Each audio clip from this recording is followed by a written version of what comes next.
Well, hello, everyone. This is Dr. J, host of the Sexuality Space. Welcome. My co host and virtual assistant, and the person who keeps me straight in my life, Misha Elliott, will be behind the scenes today organizing our business. For those of you listening to the replay, the Sexuality Space is live on Wednesdays, 3 p.m. Eastern on Twitter. And in this location, I've created a sex positive community where we talk about various sex topics, meet CEOs of sex companies, sex educators, researchers, and writers. And I'm clicking the button to invite Misha to co host. And I want you to see me doing my work right here in the daylight as I integrate sexuality into everyday life.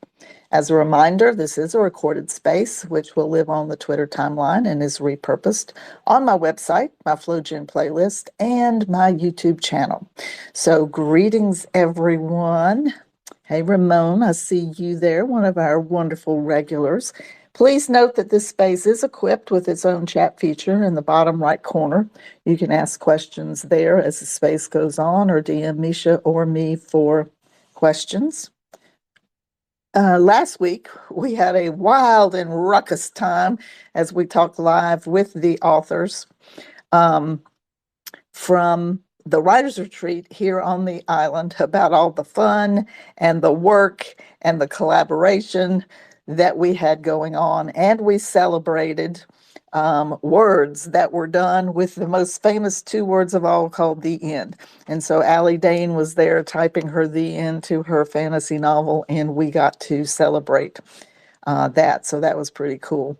Misha, I have sent you an invite several times. I don't know if we're having spooky, crazy Twitter space today. Ramon, see if you can request to speak. Oh, I'm getting a message. Here we go.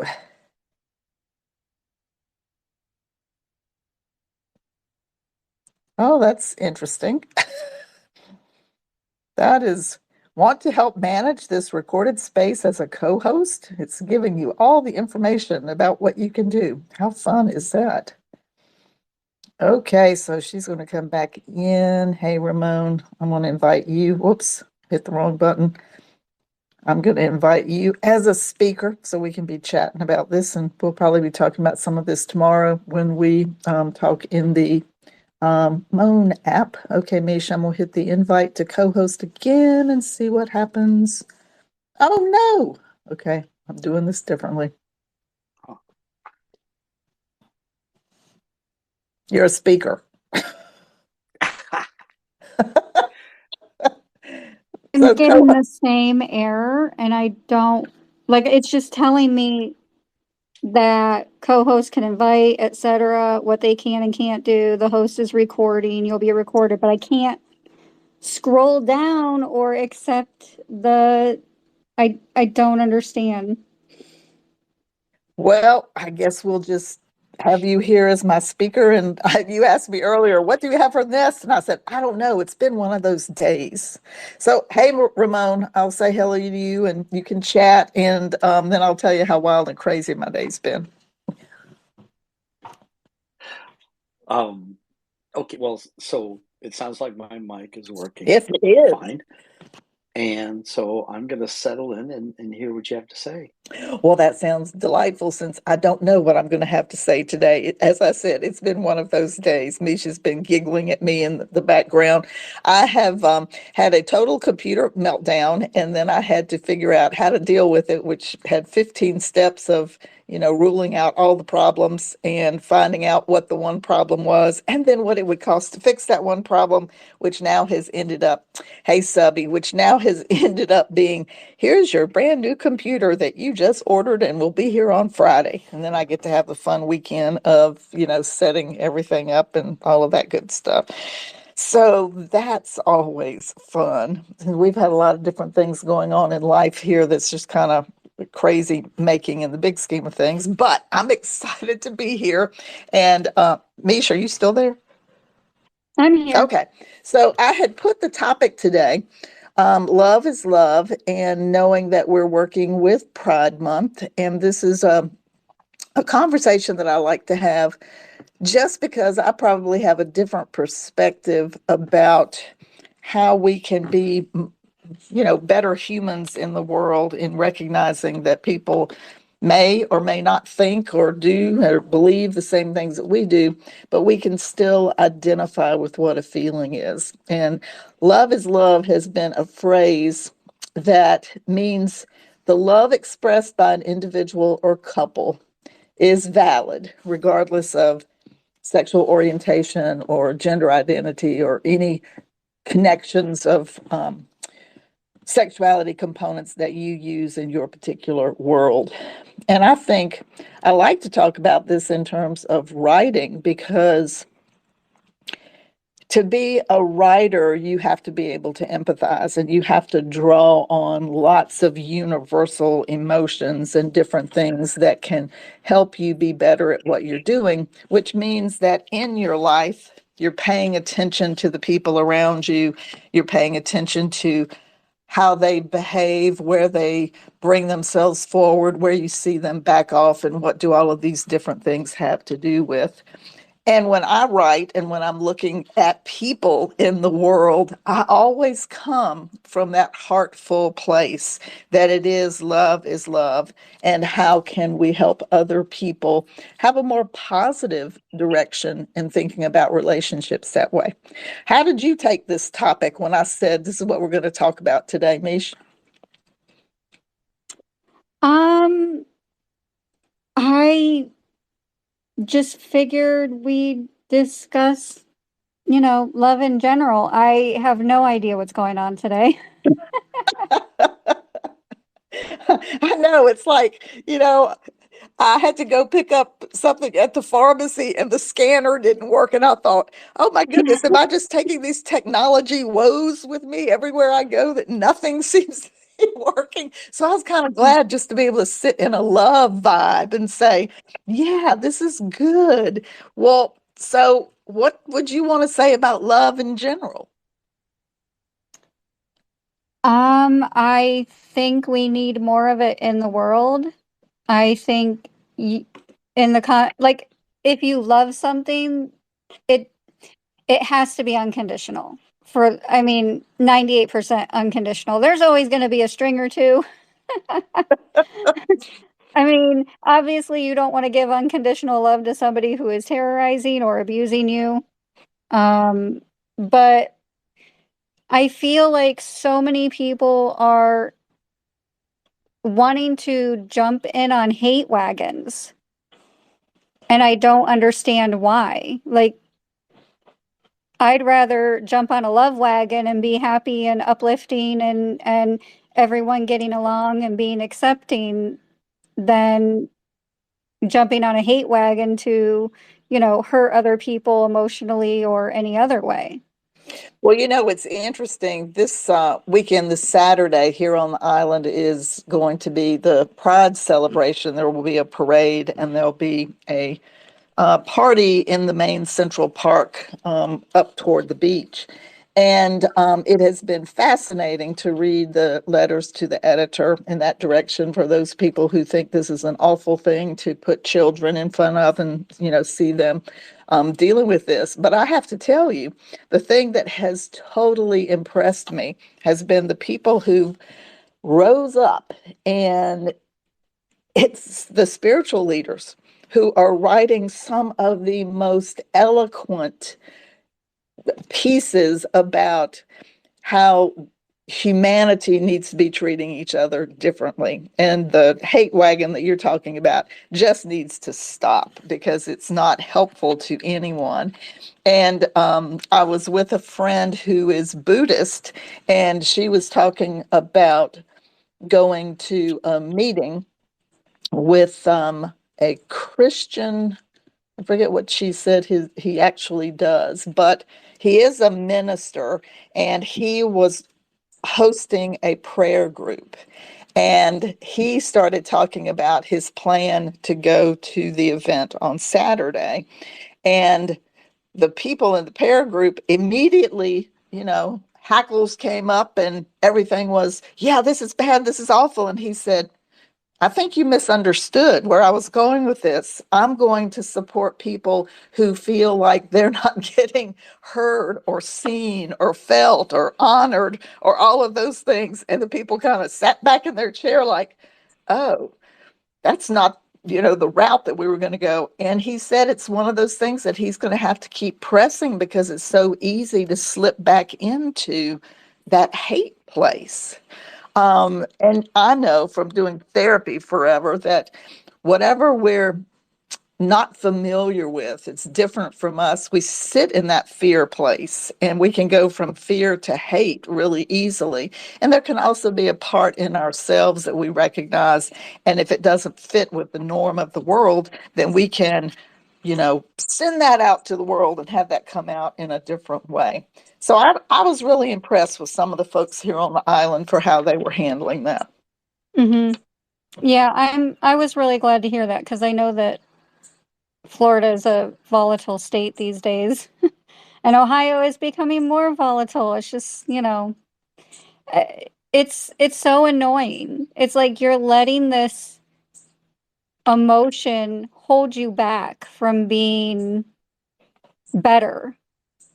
Well, I think even being really centered, if we're centered in love, boy, can we walk in the world with a different lens and a different sensation. And that's something that people can pick up on. In the same way, Ramon, don't fall over in your chair now. In the same way that I talk about that glue that you have to have in those wonderful, sexy scenes that we're putting together, the emotional piece must sit there because that's what the reader's brain connects to. So if we're walking around in the world exuding this wonderful love, this wonderful goodness and good feeling, maybe people will pick up on that and it'll help change behaviors in some direction. Yeah, I mean, I don't think I've met a Buddhist that I didn't like. Cool. That's all I have to say. Like I really don't. I think every person who follows Buddhism is generally the some of the best people in the world. It's like when I lived in California, there was this Buddhist monk who the only thing he kept from his past life, as he called it, were his Ray-Ban sunglasses. So he was the only Buddhist monk with Ray-Bans. Ah, And it well, was that's like interesting. it was his one little thing. He's like, this is going to help remind me, A, what I left behind and why I left it behind. And he was just fantastic. Like being around him was, you didn't even have to talk to the guy, just being in the same room. You got this wonderful, uplifting, warm, fuzzy feeling. Yeah. Ramon, I see you're off Yeah. microphone. I Hi. knew you'd join in. Well, of course I'm gonna, I will. I will tell you, I was making some notes here. I have filled a small piece of paper with thoughts. But you're right. I mean, there's way too much fear mongering, and that we're dealing with day over day. And it was actually part of uh, a certain political party's platform in 2020, and part of their platform was keep them angry. If you keep them angry and you keep them unsure and unstable, then we can manipulate their thoughts and their minds. And, if nothing else, that should get us the votes we want. Um, so, I mean, for me, I grew up uh, very insecure, fearing vulnerability, but never bothered by gender differences or I mean, sexuality differences. And I think one thing is I because of counseling or things I've done in the past, it's maybe like someone will say something a little divisive or different from maybe the way I think, and I'll ask us, well, can you tell me more about that? And um, some of the things that pop up, unfortunately, is people's ability to discriminate between gender and lifestyle or sexuality and lifestyle. Well, And and that goes that goes back to the fact that there's no basic education, so we can, have conversations and people are even using the same words with the same meanings. Well, exactly. Again, it's manipulate the message so that people, won't think about trying to understand. But yeah, I still run into, they think being deciding, or not even deciding, but figuring out, say, for instance, that you're bisexual. They think, well, that's a lifestyle, you know, and that's really unfortunate. And try to at least, see if they're willing to understand the differences about that. But for me, I've spent a lot of time in my later life learning about being vulnerable to emotion and to uneasy situations. And I've talked to you, Dr. J. Even when I really started to take on creative writing, I intentionally um, was going to write 3 stories that were of different uh, sexuality preferences or thoughts, whatever that I felt I was, to again kind of reinvest in awareness and understanding on top of improving my abilities to express emotions and feelings and all that. So yeah, I think honestly, I have such admiration for people that, because of all the social stigmas that they have to live with if they really want to live their true life, the levels of communication and connection and resilience in my LGBT QIA plus friends is just so admirable. Yeah. And yeah, and it's a community that I love being part of. Yeah. Hey, the other thing too, I was going to harken back to the editorial that one of the ministers wrote, and I was like, "Oh my goodness, I can't even believe they said this. This is so spectacular." They actually talked about science and spirituality, and they talked Hmm. about courses that they took about human development, where most people don't know that at the 7th and 8th week in utero for an embryo, we're dealing with, we all have the same parts. And the, Hmm. the process of differentiation occurs so that with the DNA, with the chromosomes, with the hormones, this process happens, and certain parts turn into the clitoris or certain parts turn into the head of the penis.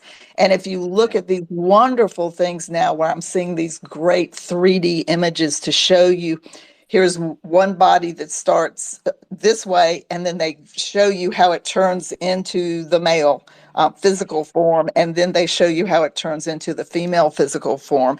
And if you think about, if somebody had one too many chromosomes, or something wasn't actually the way it's supposed to be on the DNA strand, or maybe during pregnancy, hormones were different in their flush and amount that were going across the fetus. All of these things come into play for our sexuality. And Mhm. it's the body's process, which is, how can we teach about this? And I said this the other day. Somebody said, "We need for you to come talk." And I said, "Do you know how hard that would be at this point in time? Because I'd have to go back to such a basic education. Let me get you on the same page with me, that I've lost them before Mhm. I even get to, what the parts are." And that makes it really tough, which is why I like this idea of saying love is love. People Yes. fall in love with who they fall in love with. And if we close our eyes and don't even see the physical body, we feel them. We have the experience of them, their essence, their soul, however you want to put that together. We have these connections. That's the glue of this wonderful feeling about love. Oh, absolutely. And I'm absolutely sure that even in today's world, less than half of the people, at least in this country, understand the genetics of how we all start with the same parts, and then genetic evolves them into trending towards male or trending towards female to some degree. Yeah. Um, And then so, looking at which of the things do we make choices about? Our gender expressions would be our choices, where somebody would say to me as a kid, "You're a tomboy, I'm wearing mhm, overalls, I'm wearing this, that, and the other." And, these are choices that we can outwardly make for how we would like to express ourselves. So if we put on, eye makeup or fingernail polish or particular clothes or, move a particular way. All of these things come together as an expression of in the moment what we would like to project to the world. And I still put that in the love is love direction. well, absolutely. So I believe, correct me if I'm wrong here, but I believe the Kinsey scale is 1 to 6 I think it's and 0 to 5. I, bu- I, bu- uh, I may gosh, be I hadn't wrong. done Kinsey I, scale in such a long time. Let me just I, let I me just poke it in sure, here real fast. Hold on. sure. Yeah, it's not one of those things that I keep in my head these days. No, and same here. But the reason I bring it Zero up, to and six. See, I was going to say yeah, 6. There you go. 0 to yeah. 6. Okay, so I know the way they tried to create or structure it was that there would not be a middle number, was one of their intents, or viewed as there having a middle number in that range, because we all carry some percentage of what would be considered, male or female trait. So, Well, you that's think about something. this as a continuum. Do I fall more in one direction or do I fall more in the other direction? And in the middle really does speak to, wow, I have things that are equally heterosexual and equally homosexual. Exactly, exactly. So, I mean, for me, as I've mentioned, so I've eventually evolved to where I would say at least half my stories I try and write as completely as I can without specifying the sexuality or even gender. Maybe more sexual, but not even the gender of the people in the story. And there's a mutual friend of ours that you guys have written with, who I had sent, was helping me learn how to write, and I'd sent her one of those. She goes, "Well, that person can't be the way you've written this. That person can't be." I think it was male. I said, "Well, or female." I'm sorry, and I said, "Well, why not?" And well, you said that. I said, "No, no, I didn't. I mean, maybe as you read it, you envisioned this, but go back and look. I didn't do that in the story yet." And so, yeah, it's actually, so that's helped me as a writer too, in some cases. Yeah, Yeah, and I like that too, because if you think about love is love, and then you think about what feels good on your body. And so I'm going to tell you guys where I just was before I came here. And I'm sure that Maggie is going to die laughing when I tell this. I was getting a massage for my intense PT that I had yesterday. And I lay Ooh. down. What's that? Ooh. Yes, it's going to be ooh for all of you. I'm on hmm, the massage table and I set an intention that was very clearly, I will be 100% in my body. The only things that I'm going to focus on is wherever the connection point for her hands or her fingers or her elbow or whatever it is that she was using. I hmm. am there in that moment. And you guys, here's what happened. I created an entire world for the new book series in that hour. Oh Of wow! course you did. Of Of course you course. did. Oh my goodness. And I Oh, told her, I said, I have never so clearly had something come up that was, like you're looking at the distance, you're standing on a shore and you think, oh, there's a boat way out there and it's getting closer and it's closer and you're starting to get more information about it. She would work on my body. It was like particular parts. I was going, is that living in that part of my body that I'm getting this information out in this direction? And when she came back in, I had my phone out and I was writing stuff down. She says, well, you don't usually do this when we finish. I said, yeah, hang on just a second. I kept writing. I kept writing. And she said, well, you have to pay me. I said, yeah, I know. I'm going to pay you. Hang on. I got to get this idea down. And then I told her, I said, well, you're going to be in this book as the place where the story came together. And Ramon, I was thinking about it specifically in terms of, there's a lushness to places. I think there's a lushness to people. And you there's a film in the very first sexual attitude reassessment that I did back in the 80s where we'd see these films and then we'd have facilitation, which was the point of breaking down our biases and being able to be with whoever, whatever was sitting in front of us. But this particular film was an animation, and it was a person laying on the bed. So there's the person, they're laying on their back, and then you see in like 15-second increments all sorts of different people coupling with that person. And so that it really wasn't, it's a male or a female thing or whatever. It is the connection that these people made. And did that connection have the love is love component tied to that? Or was this a beginning point for love is love tied to that? There are so many angles that you could come at it from. And I think if you stay in that curious spot, that you'll end up being so much fuller as a human in getting in touch with yourself and connecting with other people. Mish, did you feel that on the writer's retreat? Oh, absolutely. And you were speaking earlier, you said the phrase love is blind. And that made me think of the reality TV series. And if you take all the bad and just set it aside for a minute, the concept that they had for this show was monumental because they're sticking two people in a room. They can't see each other. All they can do is talk. You mean kind of like us in audio right now? Mm-hmm. Yes, but it's geared to create a relationship within a certain period of time where you want to marry a person and you are stuck in a room talking to another person. It's a straight show, so it's opposite genders, and you're getting to know various people without seeing them. Mm-hmm.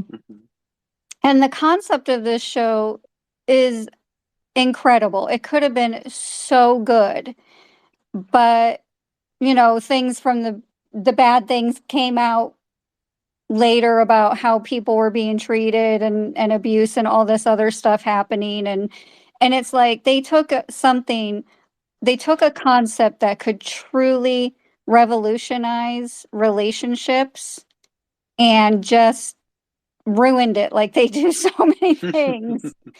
Like Well, I mean most of my friends I've met online. We met on Twitter. yeah. We talked for a year before we met in person, and you're not the first person. I've been doing that since I was 19 years old. Well, you have good taste. I mean, it's like we put so much pressure on too many variables that all of these things have to be perfect. I know a guy who is like, no, if a woman doesn't have slim ankles, I'm not going to date her. That was one of his absolute, would not have anything to do with her, would never, like, wouldn't even consider her. She could be a perfect 100% match for his personality, for his lifestyle, but if she had fat ankles, he'd never ever even look at her twice. And I'm like, you are just missing out on so many things in life because Yeah, of and this one dumb thing. And I think that for me today, in thinking about an intention as somebody's going to have their hands on my body, it's like I'm in the physical world. Now, Hmm. note what do you think about? Note what you feel. And so my whole physical, emotional, mental, and spiritual aspects of purple sex were sitting right there. And I thought, this is absolutely fascinating. I know how the cards get created in the story that I'm going to tell. I know what the romance piece is for the people. I know where we are in this direction. And it's all sorts of different people who are going to be creating, using creativity as the outlet for them to get in touch with themselves. And I'm going to sit here and say we all know the creativity sits in the second chakra where all sexuality sits. So we got those two, folks together, clicking and saying things are working and it feels really good. So, They yeah, do, Dr. Jan. I'm going to chime in and say if I was with someone that didn't like thicker ankles, that wouldn't. Okay, so that's their preference in time. That's okay, whatever. But that at this moment in time is part of them, and I still want to, if we're going to talk, and if it's appropriate, I still want to talk in a way that I simply get to understand them. Um, One of the middle school mentoring sessions I do with eighth graders that I absolutely love, multi-week session, it's how to have a meaningful conversation with an adult you disagree with, and get them to realize that all anyone really wants is to know that they were heard. yeah. Their values were accepted at that moment in time for what they are, but then sometimes it's good to understand what's behind them. For me, probably one of the best college courses I took was philosophies of religions. We covered like 10 or so major world religions, and that's when I started leaning towards Buddhist tendencies, and I always have. And so for me, if someone says, well, but you were raised this thing, I said, yeah, but my eyes and ears and mind are open. And I'm not yucking on anyone else's yum by leading this way. Live your life and all that, as long as you're not violating human rights of someone else, then be be that. But you're absolutely right. We're in a world where people feel like they have to step down on other people just to hold their ground, and the love of this love approach um, can affect that if you can get people to at least listen. To me, you get them to listen by accepting them for their place in life at the moment, and then work from And there. you also made a valuable observation because while we can look at other people and talk about love is love, it's got to be sitting inside the person where they can say, I love myself too.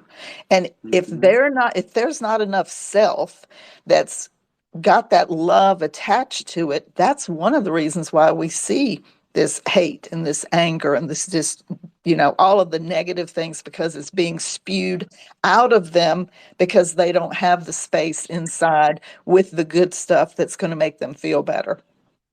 Yeah, I'm not there to convert them. I'm there just Yeah, yeah. to hear their story and understand. Yeah. And even I think the whole thing of being heard and doing reframe work as a therapy component. I did training where I would go in and the supervisor would say, the only thing that you can say in therapy today is a reframe statement of whatever they say to you. And there is some interesting research that talks about helping someone to continually see something in a different way allows them that space for maybe it to be inside. So it's not me yucking on their yum, it's just pointing out here's another way to look at that. Yep, that's it. Yeah. So I was thinking that, we're at the halfway point. Subby, feel free to come up. Maggie, feel free to come up. This is beyond laid back. You thought last week was laid back, toasting that champagne and having a good time with Maggie doing her the end, is pretty exciting to think about that. So where I want to switch gears to for this part is to actually talk about more of the writing. And it's been fun to work with Rosie this year. This is the first time that they have used Pride Month to do specific LGBTQ plus stories. And it's been really neat to see the creativity of how people put their stories together and the situations that they put folks in. And I'm curious, Ramon, you already spoke to this a little bit. Do you find it difficult to position yourself separate from you and how you experience sexuality in your writing your stories? Um, I'll just say there is absolutely a level of more understanding and knowledge that I have to gain, but because I'm such a nerd, um, my approach is research and read and listen and learn for the genre I think or such that I want to write in. And then I seek out people that I know are of that sexuality or live of that lifestyle and ask them to vet the stories from their experience and genetics or whatever, to help me not only write good content, but gain more understanding. Hmm. It's interesting. I was trying to think how far back this was. I wrote a flash story for a male uh, story about a third male who had had an accident and they were now in a wheelchair. And I wrote this story thinking about two gay men who were in love with each other, and they were so appreciative of their friend that they wanted their friend to still be able to have a physical connection of the weight, body weight, in the process of, however you move around during sexuality. And so I Hmm. created this story for that. And the first person I finished the story, and my friend that I had been in school with in my master's program, I sent him a message and I said, "Okay, you ready to read something wild that I wrote?" And he said, "Oh, yeah, I didn't know you were writing." I said, "Well, I'll be curious as to whether you think I am or not." So I send the story to him. He gets back to me, he goes, "Holy cow, I didn't know you had that in you." I was laughing. I said, "So what, did you like the portrayal? Did you like the energy of these people?" And it was all centered around the love is love because they cared for each other as a couple, and this couple decided that they didn't want their friend to not have that connection in his own life as he's going through this transition of my sexuality isn't going to be what it had been in the past. Well, exactly. And for me, Oleander was a lot of help in uh, in her reviewing and her counseling.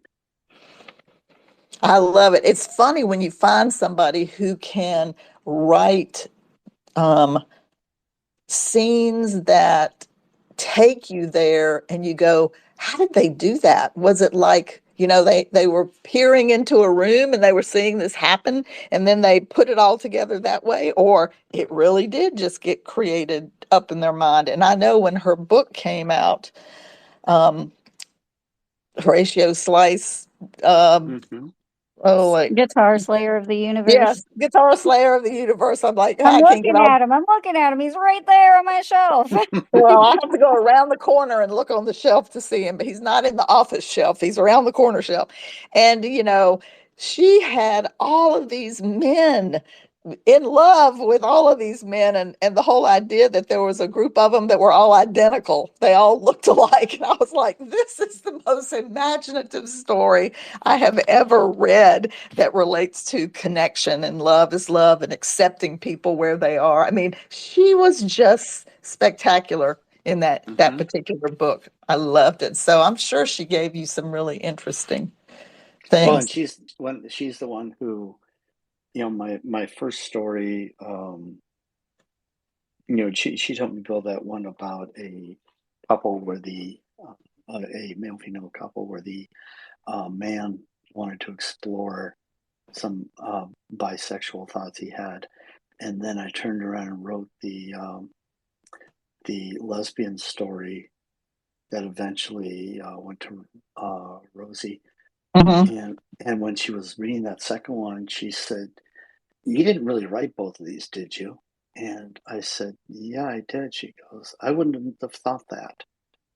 Because she Oh, looks, she yeah. was looking for tendencies or trends or stuff like that. And I said, "Well, you just paid me the biggest compliment I could ever have." I know. Look, we can grow and change and learn, and it shows up in the next story. It does. I love it.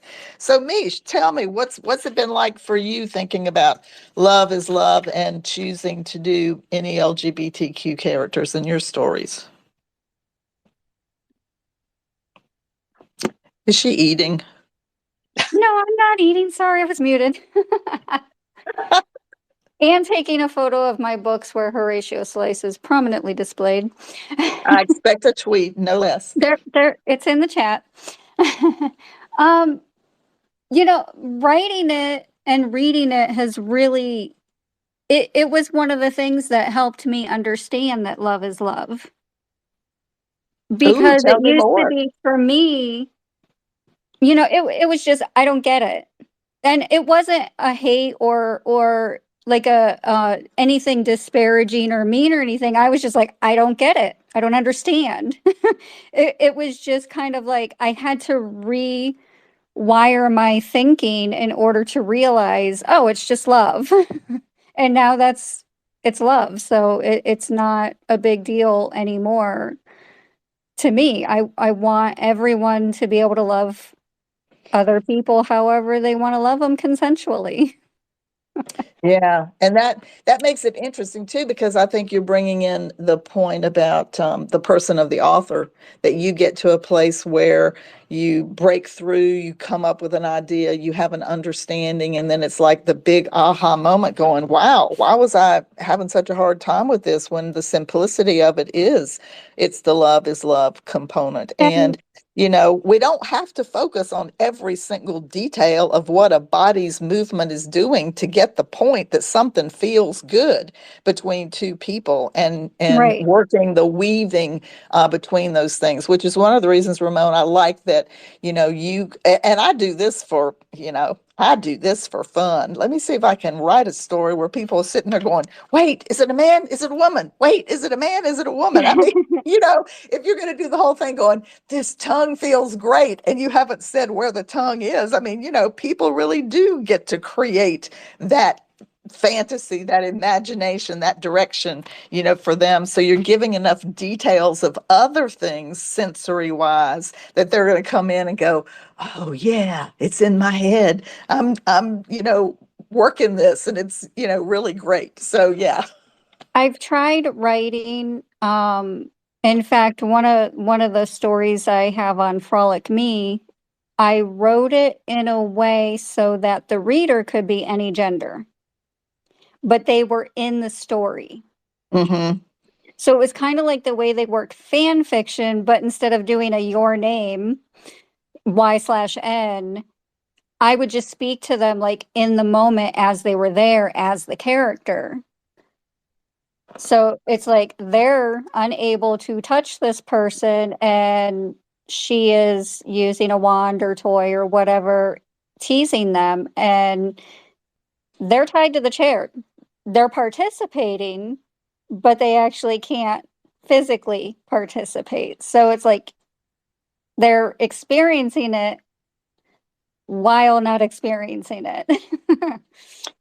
Yeah, I know. I think that's some of the creativity of what happens, and the uniqueness of It's how. so hard to write. Well, yeah, It that's is what I was going to so say. hard. It is it's the most difficult way I've written ever. So, Ramon, what's been the most difficult one for you, thinking love is, and how to put that into the sexual scene? Hmm. Gosh. I think regardless of whether it's male or female, as I write a story that I see as exposing personal vulnerabilities or insecurities that I haven't talked through or thought out, that it's it what it does is it creates a moment for me to step back and really look deeper into myself. Where is this coming from? How do I want to proceed with it? And sometimes I'll completely put aside writing for a number of days because I want to go deeper into where did this come from, and how do I want to be introspective about it. So it's actually, I'll tell you, so it's regardless of the genders or sexualities or lifestyles of the participants.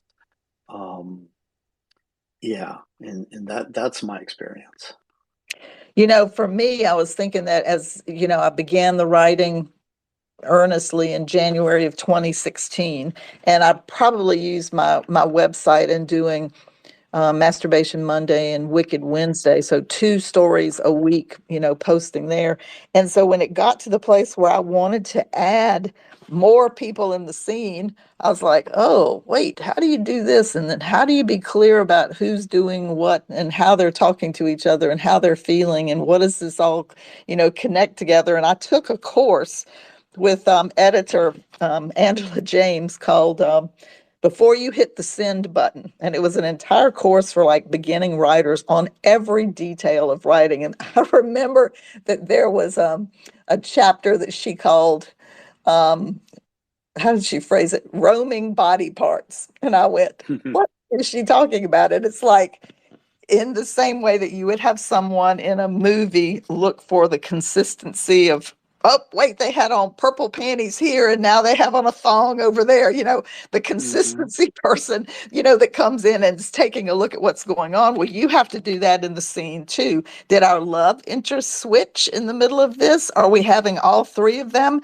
have these connections? How are these two interacting with these folks? And so you get into this interesting component of how you have to understand all of it. And are you keeping your biases, whatever they might be, out of the characters in their love is love situation? Well, and to me, it normally exposes itself when I go back and read the draft I'm creating and I find the verbiage is too mechanical. And then I begin to think, what am I afraid of here Ah, so you actually use that as your personal teaching tool. as well? Absolutely.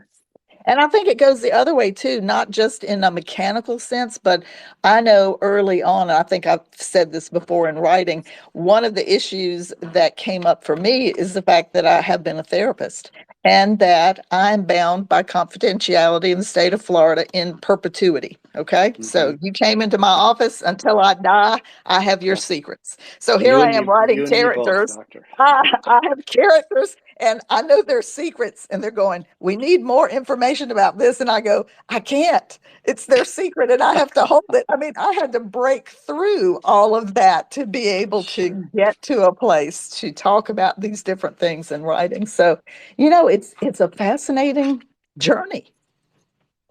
Yeah. Yeah. I wonder if anyone else in the room wants to chime in on this.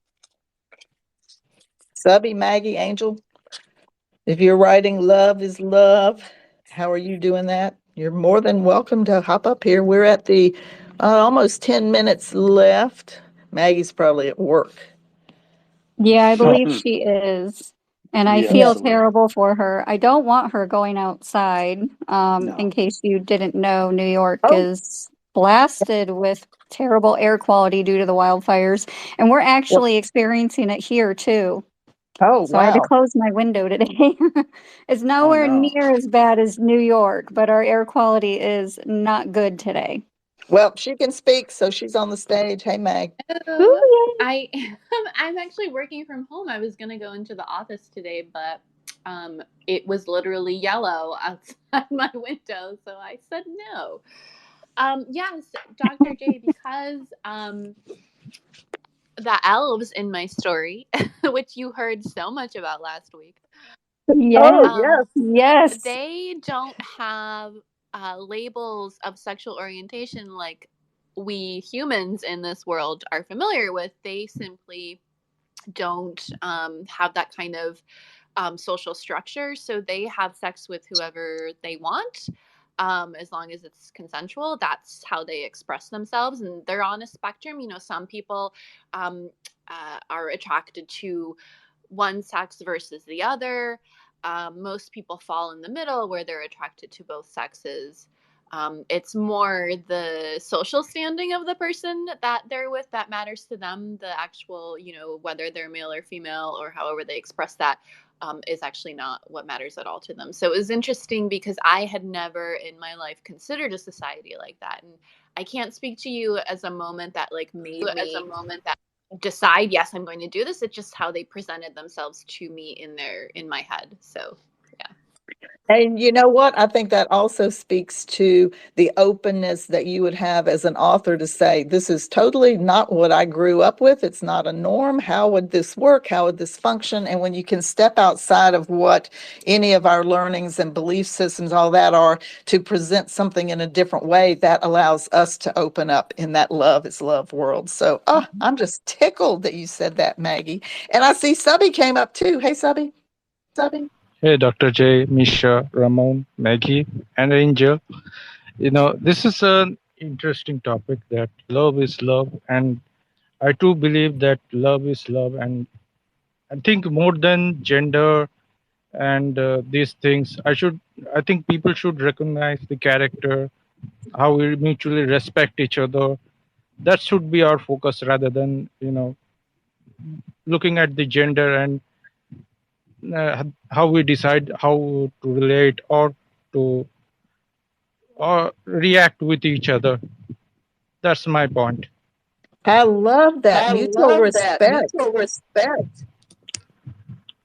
And on to end the note, I should say that there are far better people who love each other and respect each other than the few rotten apples. And we must not get swayed by these people because they are very small, minute group, and they speak louder because they might have some the megaphones and that's why we get to hear them a lot, but they are very minute group and we must not be swayed by them. They are a very small group, and there are a lot of people who love and respect each other. Well, those are wise words and a great reminder for us to keep in the forefront of our minds, Subby. Thank you for sharing that. Hey, Angel. Hello, Dr. J. Hello, Misha. Everybody. Yeah, I just tuned in because it's been an intention to catch more of these spaces. And your topic is love is love. And I remember having this discussion a bit over a year ago with my friends and family. And I've started from the premise that, well, yes, love is love. And you don't have to be, I understand it's Pride Month for the LGBTQ plus community. And you don't have to be to care about this issue or to believe that love is love. I think a lot of people have a thing which I call mild curiosities, and I've always felt that people should be able to explore those without being labeled or without fear or judgment and persecution. And to be, I don't like the idea of debating people's humanity and such. And one of the big reasons why, or how I came to this conclusion is because I've also, from personal experience, had my own sexuality called into question. I was actually attacked on one occasion, and this is just for expressing affection to other people. Even something like an embrace or just a touch, and people can find themselves in hot water for things like this. And I feel that a lot of people, especially young boys, will be denied affection because it's human to want to be loved and to crave affection and attention and human touch, whether that's from someone of the opposite sex or not. I think this is something that ought to be normalized, and this is how I reached the conclusion that love is indeed love. And I just feel that when we have like homophobia and all these other things, that ultimately hurts more people than those who belong to these groups. from a mental standpoint and from being denied affection. And I think that's something that everybody deserves, regardless of who you are. So, You're making a great point too, Angel, and I don't know if you were in the space when I spoke about this earlier, but I think it's one of those things too that we don't even understand how our sexuality world is put together, because in the United States, we don't have a comprehensive sexuality education. And if people really understood where our skin is the largest organ on our body, and that brings us the connection to other people with that sensation that you're talking about, feeling close, being touched, being acknowledged, body to body through that affection, that we miss important places where we can help people love themselves more. yeah, yes, yes. I'm not. A lot of people also like to conflate this idea of touch with inappropriately touched. No, that's not what I'm talking about. Right. It's just a human touch, a loving touch, obviously consensual, and that's. I think that's important to a person's emotional health and well-being. And Research proves that point. It is absolutely true. We affirm ourselves when we can get that affirming touch from someone who means something to us. yes, and what I said earlier about curiosity and being able to explore those things. I think this is true. I suspect it's true for most people. We explore our own bodies, right? Yeah. And sometimes we may have watched a scene, or and what is it that arouses that person? Is it purely the other person, or is it the chemistry between them?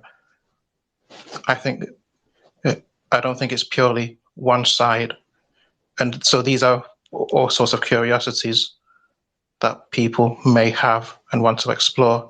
And when you think about it, then I think ultimately you do reach that conclusion that that love is love, and it is important whether it's a man and a woman, or two women, or two men, or whoever. Yeah, I'm with you on that. And I am so delighted that you have continued to come in and speak. It means a lot to me that you feel good in this space and that you come here and do that. Well, yeah, so it's always a pleasure, because I know we have been in spaces and we've not always spoken, although we have showed up for one another. And I appreciate you, and I appreciate Misha very much. And I do see your tweets, and I know the algorithms have screwed with the timelines recently and all of that, but I do try to keep up with everybody. And although I'm not the best versed in this topic, I do feel I'm still learning something each day, and that's also something I'd like to explore in my writing at some point. Oh, I love it. And I hope I do that exploration every day for the rest of my life, because I think I'll learn something new no matter what. But again, I'm really grateful and thankful that you're here. And I'm looking at what time it is. So I'm going to ask Subby and Maggie and Ramon to make a summation statement. And then Mish, you and I are tied up.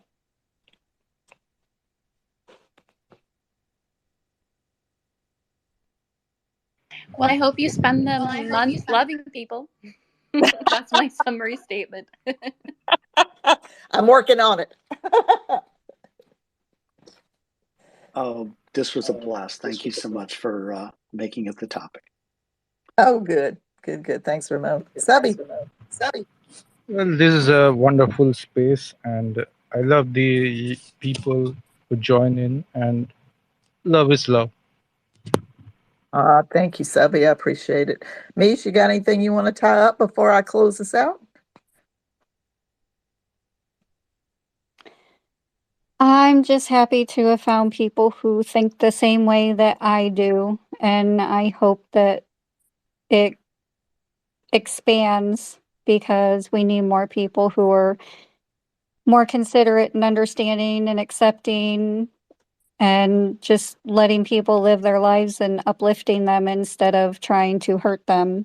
And I feel like as a species, if we start caring about each other as human beings and we care about the planet as our only place to live in this universe at this time, we might actually make it. I love it. I love it. Well, that's it for today, everybody. Thank you all for being here. I truly appreciate it. And thank you, Misha, for being just the most spectacular co-pilot anybody could want to have. Please follow everybody here if you're not doing that, so you can make sure that you're connected and share, what we're doing in this sex positive community. And please check out subscribing to my newsletter and YouTube. And I want to tell you who we're talking with next week. So you won't be hearing me. I'll be asking questions next week. We're going to meet the founder and the editor of the QB app. They are an erotic writing company, and I'm curious to see what all sorts of fun things they're doing, and we'll be talking about that. And do set your calendars for tomorrow at 4 p.m., where we will continue this conversation, talking about erotic writing within this topic over on the Moan app in Purple Sex and Erotic Whims. So you'll find me and Ramon there chatting again tomorrow. So feel free to join us over there. I hope everybody has a great rest of your day, and I will see you on the timeline.